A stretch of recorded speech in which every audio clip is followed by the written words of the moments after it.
Imaginez que vous êtes confortablement assis sur votre canapé en train de regarder un film ou une série Netflix et que là vous entendez une sonnerie, quelqu'un sonne à votre porte, alors vous ouvrez et c'est votre meilleur ami complètement paniqué qui est en train de vous supplier de rentrer.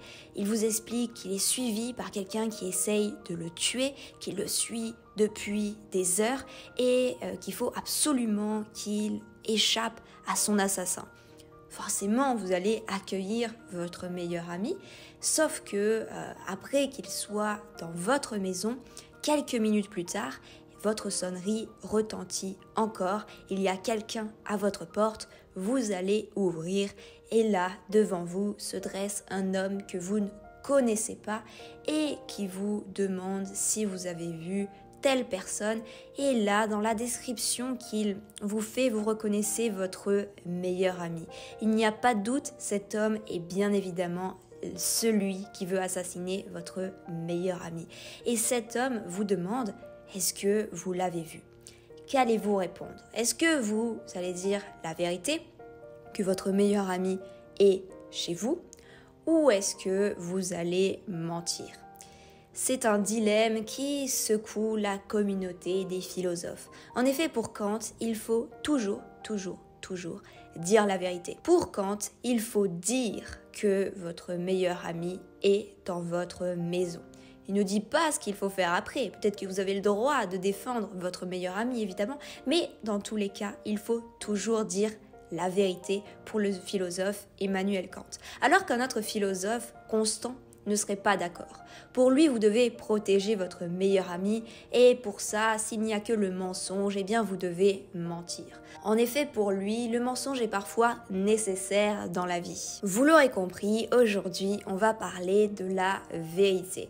Pourquoi ce thème? Évidemment parce qu'il est au programme de votre bac de philo. Vous pouvez avoir un commentaire sur ce thème ou encore une dissertation. Peu importe quel est l'exercice que vous choisissez, vous devez avoir quelques références, des citations, des exemples, mais surtout des arguments parce que c'est comme ça qu'on construit une réflexion. Et justement, si le jour du bac, vous tombez sur ce thème, il va falloir bien maîtriser Emmanuel Kant.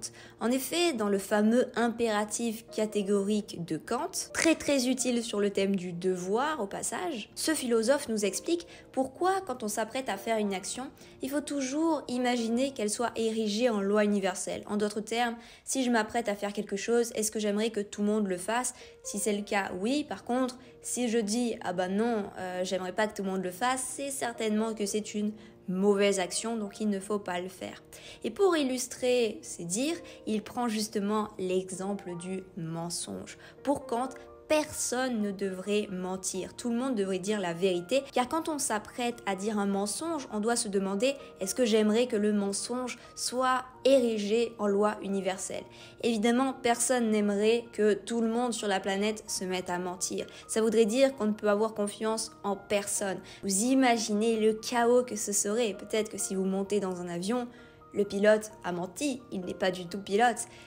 Du coup, on n'aurait plus confiance dans les personnes, dans les institutions, les règles du commerce s'effondreraient. Bref, il vaut mieux pas que le mensonge soit érigé en loi universelle. Et donc, Kant prend l'exemple du mensonge pour illustrer son propos. Et c'est une super nouvelle parce que si une dissertation porte sur la vérité, imaginons, faut-il toujours dire la vérité? Eh bien, vous pourrez expliquer ce que je viens de vous dire sur votre copie de philo. Et si le commentaire tombe justement sur un texte de Kant ou même sur un texte qui parle plus globalement de la vérité, eh bien, vous pourrez expliquer ça. Ce qui est intéressant avec le thème de la vérité, c'est qu'on peut la lier à un autre thème de votre programme de philo, la science. En effet, certaines vérités sont scientifiques. Si je vous regarde les yeux dans les yeux et que je vous dis la Terre est plate, vous allez me dire que je mens, que en tout cas, peut-être que je ne mens pas car je suis persuadée que la Terre est plate, mais dans tous les cas, ce que je viens de dire est faux. Ce n'est pas la vérité car la Terre est ronde. Donc on pourrait se dire, il y a une vérité. Sauf que, en réalité, c'est plus complexe que cela. Il y a eu des époques où on tenait comme vrai le fait que la Terre était plate. Et si quelqu'un, et c'est d'ailleurs arrivé osait dire que la Terre était ronde ou qu'elle tournait autour du Soleil ou je ne sais quoi, il risquait la prison. Donc vous pouvez expliquer au bac de philosophie que finalement il y a deux conceptions de la vérité. Soit la vérité est le contraire du mensonge, je dis ce que je pense être vrai, donc je ne mens pas, donc c'est ma vérité, une sorte de vérité subjective, et il y a les vérités scientifiques, les vérités factuelles. Mais évidemment, souvent on va s'interroger sur est-ce que oui ou non la vérité existe. Et pour répondre à cette question, on va s'appuyer sur le philosophe sans doute le plus obsédé par la vérité, et j'ai nommé Descartes. Ce philosophe fait une fixette sur la vérité à tel point qu'il a inventé un concept qui s'appelle le doute méthodique. Sa pensée, et ça il faudra bien l'expliquer sur votre copie du bac de philo, c'est qu'une pensée fausse peut contaminer toutes les autres. Et si on y réfléchit, c'est vrai. Imaginons que je postule que 2 plus 2 égale 5. Eh bien, en partant sur cette base, je vais continuer mes calculs. Je vais ajouter 5 à 10 et après je vais partir sur des centaines d'équations complexes avec des y, des x, des racines carrées. Et disons que ces centaines de calculs que je vais faire après mon premier calcul soient justes. Eh bien, même si tous mes autres calculs étaient justes, mon résultat au final sera faux puisque j'aurais fait un calcul faux, le tout premier, 2 plus 2 égale 5. C'est-à-dire que mon calcul aura contaminé tous les autres. Et bien pour Descartes, quand on réfléchit à des problèmes philosophiques, si on part mal, si notre pensée est contaminée, si on commence par un constat, un postulat qui est faux, ça va contaminer toutes nos autres pensées. Et si on emprunte cette voie-là, aucune chance d'accéder à la vérité. Sauf que Descartes va trouver une parade.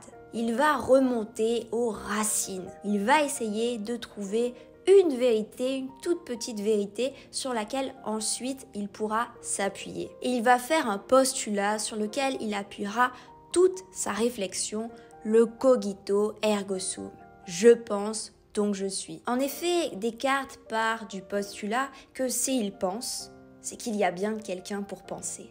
Donc, il existe. Et donc ce postulat, le je pense donc je suis, cogito ergo sum, sera à la base de sa pensée. Et c'est sur cette base qu'il va ensuite construire ses pensées philosophiques. J'espère que vous avez pris des notes pendant cette vidéo et si vous voulez des vidéos plus approfondies accompagnées de fiches et également beaucoup de contenu méthodologique où vous me voyez directement faire des types bacs, montrer ma réflexion, montrer comment on trouve une accroche, montrer comment on fonde sa problématique, montrer comment on analyse sérieusement un commentaire, vous avez notre prépa qui est en lien en description.